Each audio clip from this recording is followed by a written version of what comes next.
My name is Sandy Baird. I'm here for the Vermont Institute of Community and International Involvement. And tonight we are going to discuss a very timely topic with an expert on that topic, Wafic Faour, who is a Palestinian man who has done a great deal of study on the whole region and particularly on Syria. Very confusing topic, I might say. So we're here with Wafic to talk about Syria and what's happening in that present, pretty dismembered country at this point. And we are here to also answer questions from the audience and try to shed a little light on a very timely topic.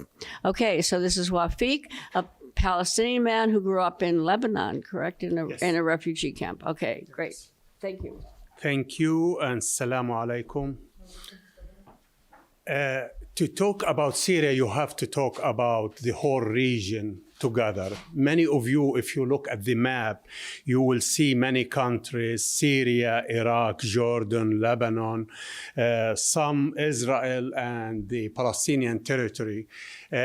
You would think that always through history that this is the map.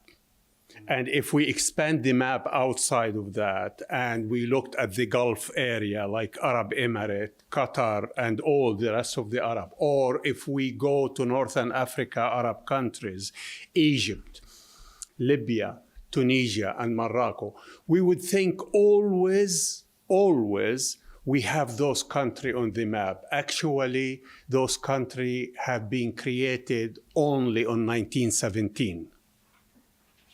There wasn't any of those countries with the borders you see here on the map and the popular map everywhere, and the school has these borders 107 years ago. They were not exist. All that region always in one way or another lived together with no borders, under empire, in one way or another. 1,400 years of a Muslim control of that region. The last empire controlled it for 500 years was the Ottoman Empire, which is started in Turkey. And the Ottoman Empire didn't control the Arab world as we see it now, but controlled most of Eastern Europe and part of actual Europe, and expanded more to the borders to Russia, Kazakhstan, Turkmenistan. All those were under Ottoman Empire, the Turks. Come back to today. So after Sykes-Picot, after dividing these countries and putting those artificial papers, what I'm saying is serious to the people who are living there, because my grandfather time, he could have left Palestine, went to Syria, to Iraq, all the way, and nobody will ask him what's his name or if he has an ID. It's one country, one region. Majority of them is under Muslim rule in one way or another, with different cultural, little different accent in one way or another. Nonetheless, they have one book is the Quran, and one language is in Arabic, yeah? And they all speak it, and it's one nation under one control. Come back again. What is happening now? Sykes-Picot was 100 plus years ago, divided the country. And when he divided this area, you see it on the map, Syria, Lebanon, Iraq, Jordan. I'm going to just stop there for now so I wouldn't confuse you a lot. Who are Sykes and who is Picot? Sykes is the foreign minister of the British Empire. Picot is the foreign minister of France. So the British controlled one area, the French another area. They divided it between them. So Lebanon and Syria, they became French mandates. Palestine, Jordan, Iraq, they were British. Other countries too have been divided, including North Africa, Arab countries. When the people revolted against the mandate, against the occupation of the French or the British in one way or another, the colonizer, the British and the French, to guarantee their interest on those countries, they created government that it will listen to them, it will guarantee the interest that this country need. For example, I grew up in Lebanon. The water department, the telephone department, the electricity department, and at one point there was a train department, you know, and the harbor were rented by the French and operated, and the tobacco, you know, the French for 99 years. The same it goes with every ex-colony. They didn't stop there. They appointed a minority over majority on each one. Let's talk in Lebanon. Maronite are minority in comparison to the Muslim Sunnah or Shia. They gave them the presidency and the power, and they gave them the head of the army. You go to Syria, which is, we're going to talk about it a little bit. They gave the Alawites, which is the most minority, but they worked with the French, the presidency and the power of the army in comparison to the Sunnah Muslim or the other minority, Druze, Kurds, and the Shiite. So Syria, for the longest time, for 54 years, have been controlled by the Assad family, which is they are minority Alawites, you know. They don't have much percentage on major Syria area. They are in a city called Ladiqiyya by the seaside. For 54 years, the government of Syria, it was a copy exactly of Eastern European Soviet Union style control. Army, police, secret service, all together. Nonetheless, Syria, until 2012, they had zero debt. Zero debt. They never went to the International Monetary Funds to ask for money. Syria, one of the few countries around the world, definitely in the Middle East, is self-sufficient. They have oil, they have gas, they are the basket of food for most of the Middle East. The food transferred to Saudi Arabia, Arab Emirates, etc., majority of it, Syrian fields. Rich country in many ways. And that's why what we see today on Syria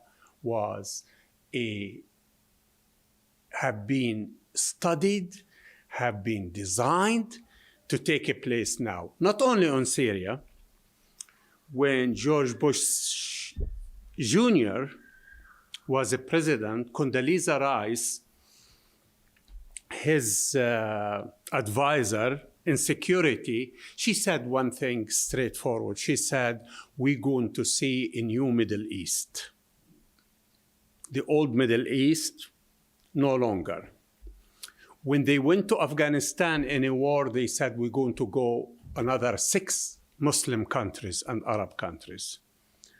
And we saw it. They came under what's so-called Arab Spring.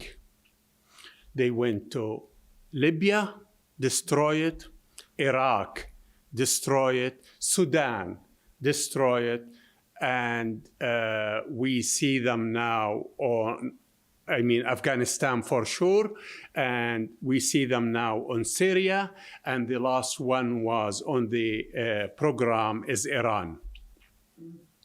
All Muslim countries, all are rich, all they have a lot of money, you know, but this is what they need. Saying that, I'm not sad that the Assad regime gone. They were not my favorite. They had no democracy, no freedom of speech was questionable. If you speak, I mean, some families, they are scared from each other's. It's a security apparatus, control everything, every corner of life. That's why one family survived for 54 years. But Syria, which was very hard for the Western countries to control it, as I said, before 2012, was a rich country, self-sufficient. They tried to squeeze it economically to put it under control. They didn't succeed. Before 2012, $60 billion was the economy of Syria, the annual economy.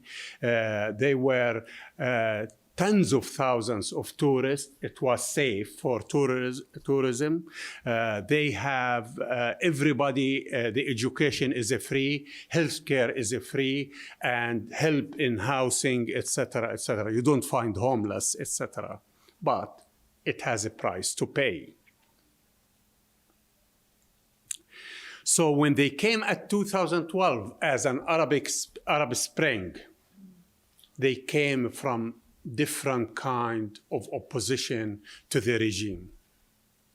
The major power who came in, they seeped from Iraq to Syria. Majority of them are Islamist, fundamentalist, part of the Qaeda or Osama bin Laden's group.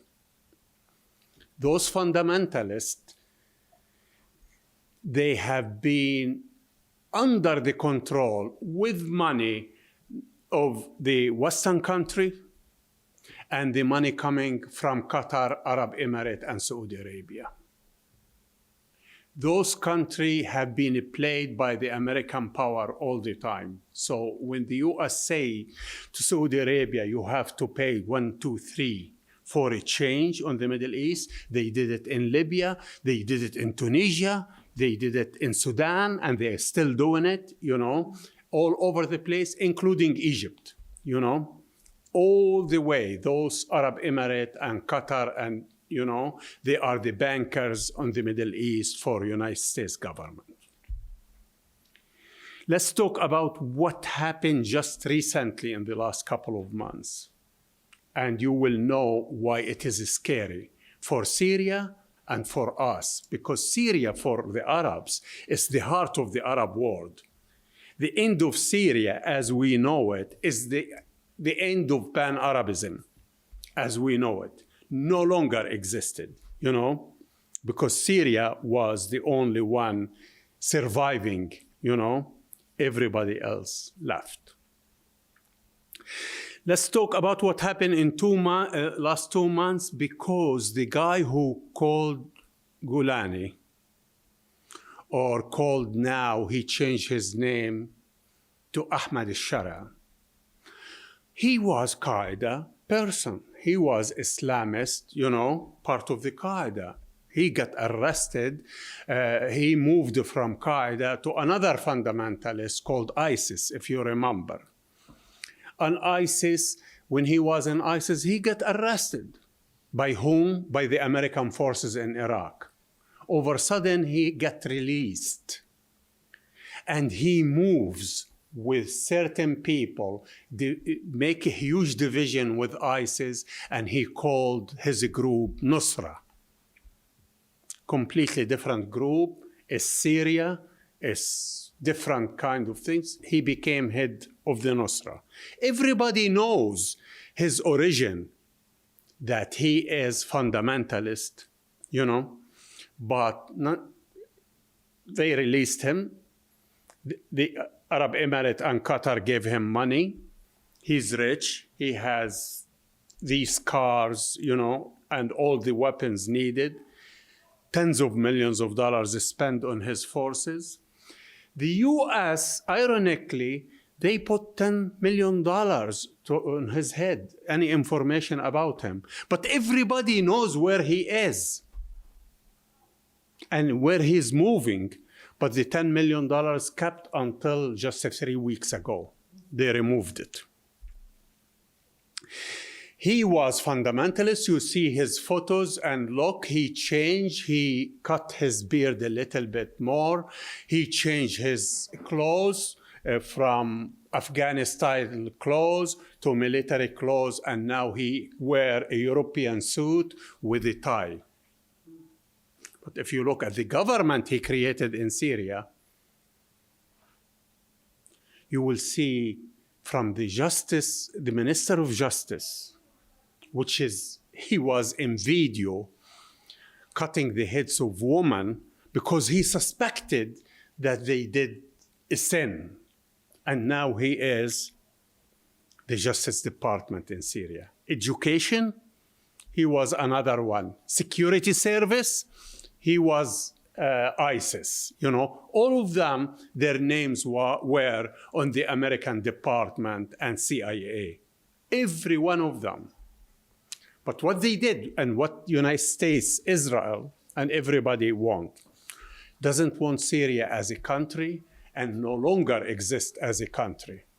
Because what al-Sharaa or al-Jolani, whatever you want to name him, he took only the area where the Sunni Muslim exist, are majority. Big part of this to Halab, one major city, the Turkish forces over there and Turkish Secret Service over there control that area. And why they are over there? Because the Kurds who control, along with the support of United States forces, they control almost 1/3 of Syria and all the oil. They control all the oil. So what left is a couple of minorities, the Alawi who are in Ladiqiyya, and they are protected a little bit by the Russian forces because they exist there. It's the only base Russia has outside Russia, on the warm water, as they call it. And you have the Druze now, they're calling for independence. So Syria have been created in 1917, which is already have been cut. Lebanon was part of Syria. Lebanon wasn't existed. The only thing Lebanon existed until 1917 is the name of the mountain called Lebanese Mountain. Nothing else.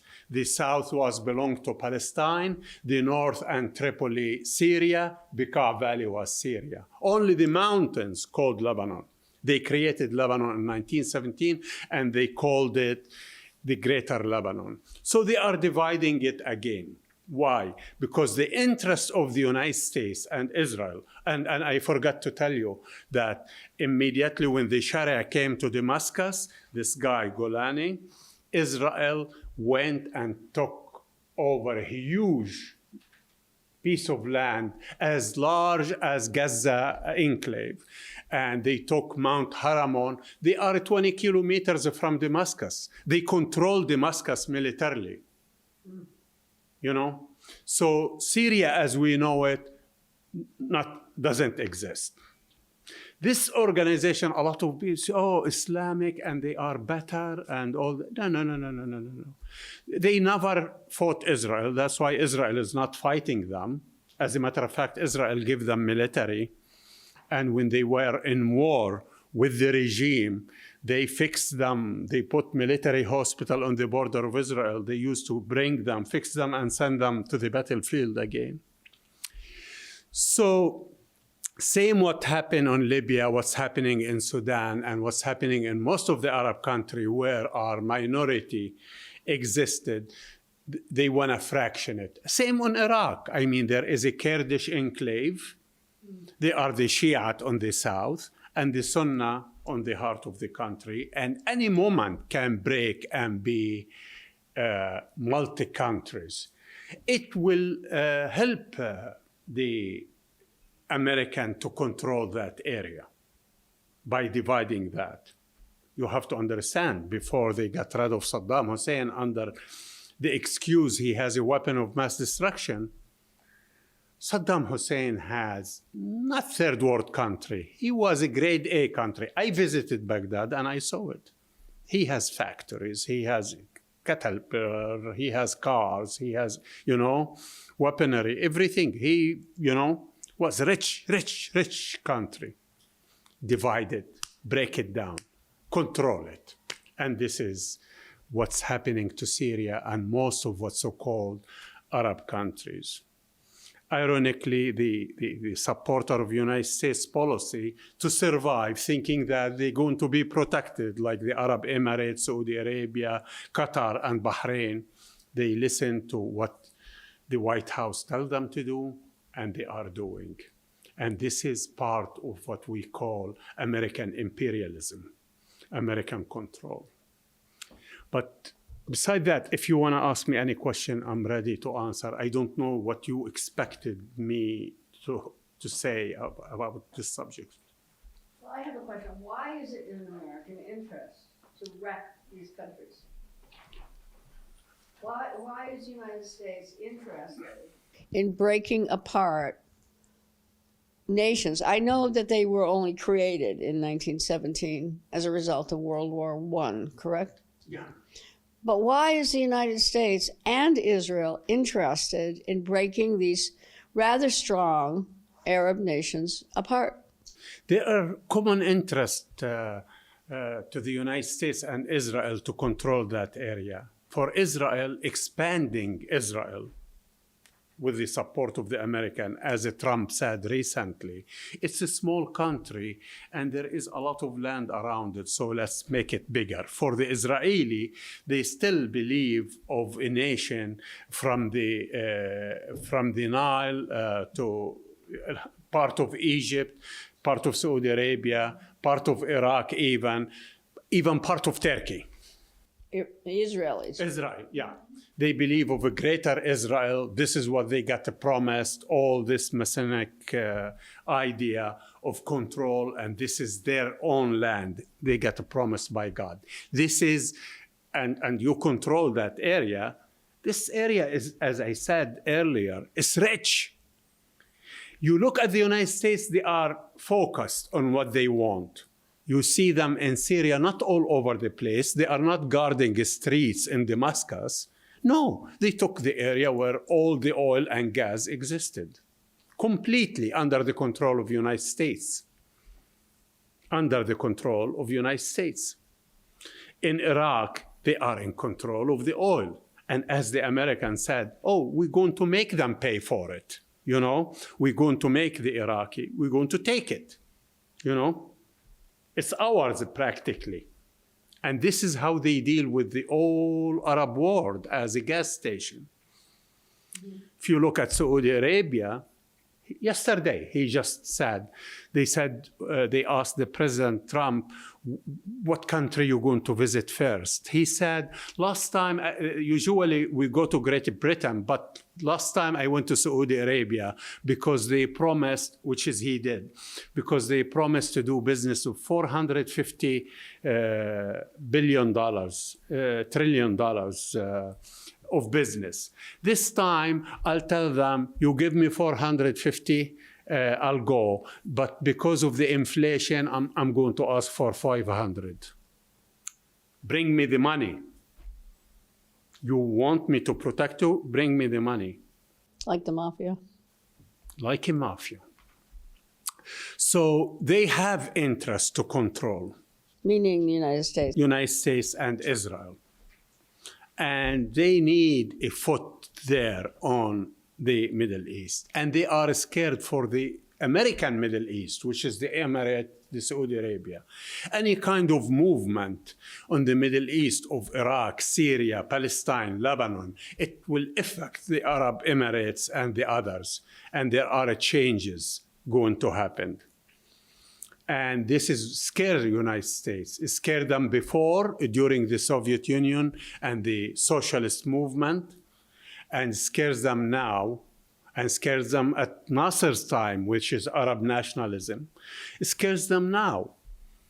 The biggest scare for them, Palestinian nationalist movement, it doesn't stop on the border of Palestine. It is seeping everywhere. The people are fuming, and we're going to see the change as we go forward.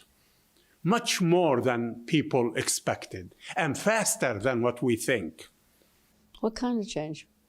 A change like the people of Egypt, they don't accept somebody like Sisi and the way he treated their brothers in their border, the Palestinians.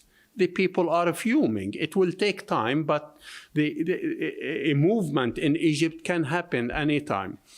Same Arab Emirate and the others, we can see some people and saying that we cannot take this kind of order. We don't accept that the American dictate on us what to do and where to put the money, etc., etc. And people's movement, it's going to happen sooner or later.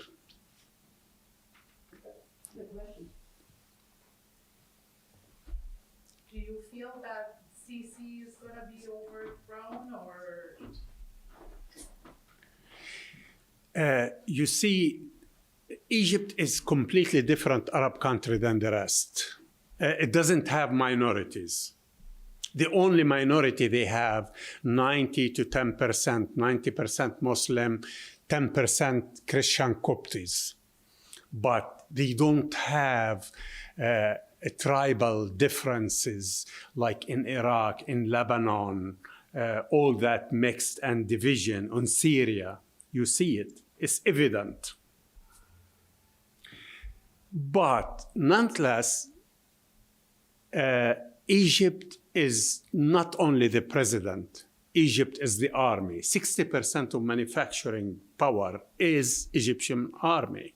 That's why you see them helped overthrow Mubarak, helped overthrow within 2 years the Muslim Brotherhood. And any moment, if Sisi doesn't work with them, they are power of their own. And they don't like to feel insolent. They don't like to feel like weak in front of the Arab country. Because among there is an Egyptian on every 3 Arabs. They are 110 million, the Egyptian. It's 1/3 of the Arab world, you know? And always the leader of the Arab world is Egypt. And I believe wherever goes Egypt, everything goes. And I feel something is happening over there. Because a lot of people, of course, he closed his border to Gaza. Gaza didn't get one bottle of water, you know, when they need it, or medicine, etc. But the whole program of Israel and United States was to empty Gaza to Sinai, to Egypt. So even though we don't trust him and he's bad, etc., but the army told him they are not going to be ethnic cleansing on Gaza. For him, for billions of dollars, they promised him, trillions of dollars, they said to Sisi, take the Palestinian to Sinai Peninsula, and we pay all your debt plus trillions of dollars. Everybody knows that. Everybody knows this has happened. He rejected that. Not because he's a good president, but because the decision was the army decision. Not his. So I also think, what is the role then of Israel? Did they succeed in this destruction of Syria? Well, I mean, the land they took definitely is a success. They covered their loss with the war in Lebanon and the war in Gaza. They showed up like we still capable army. Syria, we took it out of the formula. The axis of resistance, which is Syria, was the heart of it, and the road to give help both to the Palestinians somehow and to the Lebanese Hezbollah. They closed it because now they control that area supposedly. That by itself is achievement. For Israel. For Israel. Mm-hmm. It's achievement. But it doesn't mean that what we see now of the map of Syria and what's happening and the Sharaa, this guy, Golani, that this is the end of the game. No, no, no. I think there is more to see, and there is a lot of changes. Because I don't believe a guy like that can control the Syrian. Syrian by nature, they are secular people. They are secular, they're extremely educated people. But the West succeeded to come to the point to get rid of the regime. Half of Syria was emptied. Germany opened to 1.5 million Syrians. They took 1.5 million. Not out of love, by the way. The German is one of the nations in the world, the percentage of death higher than the birth. Germany. Germany almost dying society. So they need people from outside to help them keep going as factories, as a society, as, you know, and they were selective. They didn't accept, let's say, refugees from Africa. They were limited on Afghanistan, but they took some refugees. And they took the Syrian over 1.5 million, you know, because they need people. It's a dying society. So let's wait and see. I'm not optimistic about Syria.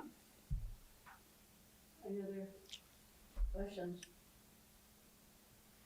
One other thing. One time, Wafic, you told me that Israel was going to lose this struggle in the Middle East for greater land. It seems to me they're an expanding empire in a lot of ways. But you said to me at one point, they will lose. Do you still think that way? Of course. How so? If you read history, and that region too, there is no colonialist power, foreign power, came into that region and survived. It's impossible. Not only in Palestine, which have been controlled since the known history from empires 22 times. 22 times in 3,500, 4,000 years. You know, the Greeks, the Roman, the Byzantine, the Ottomani, the French, the British, I mean, and before that, Kenani, Phoenician, Hittite, you know, so many empires of time of the last 4,000 years. You cannot survive it. A foreign power got to leave. This is in Palestine, and Palestine is representing all the region around it. So whatever happening on it, you know, everything get affected every time. The rest of the Arab world, let's say Northern African Arabs, etc., France got controlled by, France controlled Algiers for 132 years. 132 years. They forced them not to close mosques. They forced them not allowed to sleep. They, forced women, slave labor was for 132 years, 5 different revolutions. Algiers paid 1.5 million martyrs. And who succeed? The funny thing, during World War II, Paris got occupied in 6 hours by the German. But at the same moment, the French were occupying Algiers. Yeah. At the same moment, they were colonizing other people when they were calling of liberation from the German. The same in Morocco, Tunisia, And there is a story too in Libya when the Italian controlled Libya and they killed Omar al-Mukhtar. Over 1.5 million to 2 million, half of the population they killed the Italian. They killed almost half of the population. It was concentration camps, but we don't hear about it because they are Muslims, they are Arabs, So we don't hear about these massacres that the Italian did over there. And it was the same thinking. Number one, the God promise. Number two, looking for the Roman artifacts on the desert of Libya. And we were here, so our forefathers were here. We're coming home. This was how they encouraged people to go and join their army. It's theirs because the Romans were there. Mm-hmm. Of course, the Romans were there. So the Greeks, so everybody was there. It doesn't mean the people over there going to accept it. And Israel is limited of how much can swallow land and control. They didn't succeed on Gaza. After, no. They killed 50,000 people, 150,000 injured, 90% of Gaza, but they couldn't control Gaza. And all the things they put forward to accomplish, freeing hostages, not one single hostage they freed, ethnic cleansing the Palestinians to outside, and they started bringing settlers and putting tents inside the border. They didn't succeed to come back. The same agreement of ceasefire Biden put forward 7 months ago in May 27th, they signed it again. So they rejected it for 7 months, and they came again and signed it. When they went to Lebanon, before that ceasefire, they didn't succeed. They didn't control one single village, but after the international forces, etc., got involved. And we have 1 more week to see how far they can go. Inside Israel, you can see it. They are 7 million Jews over there, over 1.5 million left Israel. 60% of high and medium companies, they closed. The economy and the value of the shekel, their money, collapsed. They cannot take it anymore. They cannot live like this any longer. And they are fighting organization. Hamas is organization. The resistance it's not a country even. Right. Or in Lebanon, it's Hezbollah. It's just organization. If organization, they said we're going to wipe it out, they couldn't wipe it out. They couldn't. So that's why the Israeli ministers, when they voted to and signed the ceasefire, they were crying. The Israeli newspaper reported that they were crying because for the first time in 76 years, Israel couldn't accomplish anything. For the first time, and the war was inside. Tel Aviv got hit, its city. They were sleeping on the basements. The economy collapsed. Of course, United States and Europe will give them military, will give them the money they need, anything they will ask. But for how long the Western world going to support that? It's so crazy that United States, yes, we're going to give them 8 billion here, 8 billion, 10 billion, etc. And they couldn't save California. I have a question. So every time when there is a war zone, people who are fleeing are called refugees. How come Israel's people who were fleeing were not called refugees? That's funny. I mean, you mean who came outside? For one major reasons.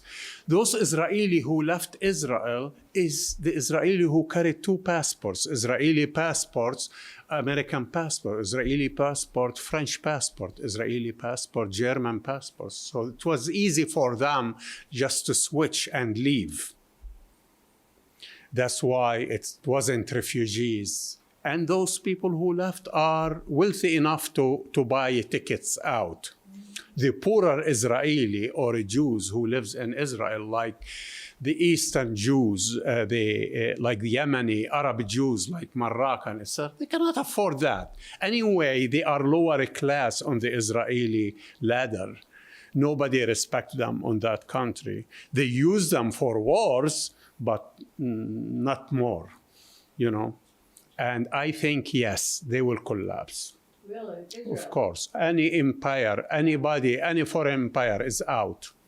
76 years and we're still fighting, right? The land and the people talks to each other's. It's our land. Do you think Israel was expecting the so much support for Palestinians throughout the world? Do you think they were not counting on that? They did. No, and thank you bringing that up. This is one of the greatest loss of Israel, that the sympathy. But it's still funny. I mean, when you talk to the Israeli or Zionists here in Burlington, Vermont, they still, even though they killed 50,000 Palestinians, injured many, destroyed all Gaza and South Lebanon, etc., they still, oh, we are scared. You know, they do the crime and they cry victim. And they're still using, unfortunately, the Holocaust as a reason that they have more right than the others, you know? And this is a problem, but people start to understand. We never seen a support like what we've seen last spring in over 100 college campuses on the streets, American streets. So we have to differentiate between the American government and the American people. American people are growing up understanding what's happening over there. They have a different position. You talk about empires falling, and of course that's historically true. Well, what about the U.S. empire? It doesn't call itself an empire, but it is, correct? Is it going to be able to last? I mean, even though they don't call themselves empire, it's imperial. Yes, correct. Force. They have over 82 posts outside of the United States. They control a great power. But it showed on this last war how much it is weak. Not only United States, Britain, the German, and the French. When Yemeni forces didn't allow them to go inside the Red Sea as if solidarity to the Palestinians. So we saw how much they are weak, you know? And USS Eisenhower got hit. USS Truman ran away. So all these ships and forces against a small Yemen, they couldn't hold it, even though they bombed the hell out of Yemen, but it didn't affect anybody because they have no intelligence about Yemen, what kind of forces they have, what kind of missiles they have. They have no intelligence whatsoever. Because the Houthi took over the government and they have been living for the last 14 years a war with Saudi Arabia and Arab Emirates with the help of the United States. It's all U.S. military have been bombed the hell out of Yemen. And I think they cleaned themselves very well, the Yemeni. They don't have people against them inside. They don't know where they are stationing the weapons, the missiles that they use it. We don't know. And they are Yemeni-made missiles. So they are innovative, you know, and they closed the Red Sea. That is something new we saw. And power like United States, they consider themselves the number one power because they control the seas. They guarantee navigation to anybody, export, imports, shipping, etc. They couldn't do it on the Red Sea. They made all the ships go around. Small country, Yemen, in war with Saudi Arabia. succeeded to do that. So there is a limit to the imperial power at one point or another. And it shows. There is a cracks, you know? There is a cracks. We feel it. We feel it on the last election. Why? Look what kind of choices we had. So what's going to happen with the new president? It will happen. The new president, I mean, I hope he will do well for our sake. But I cannot bet on that. Okay, any final thoughts or questions? So what's going to happen? We're going to keep going, you know. We, what do you mean? We, the people, we have to educate the people of what's going on and work for the people, for the interests of the people, and instead of the banking and those billionaires. And we're going to win? Always. We're going to absolutely. Okay, well, that's nice to hear, right? Okay, thank you, Wafic Faour. Thank you.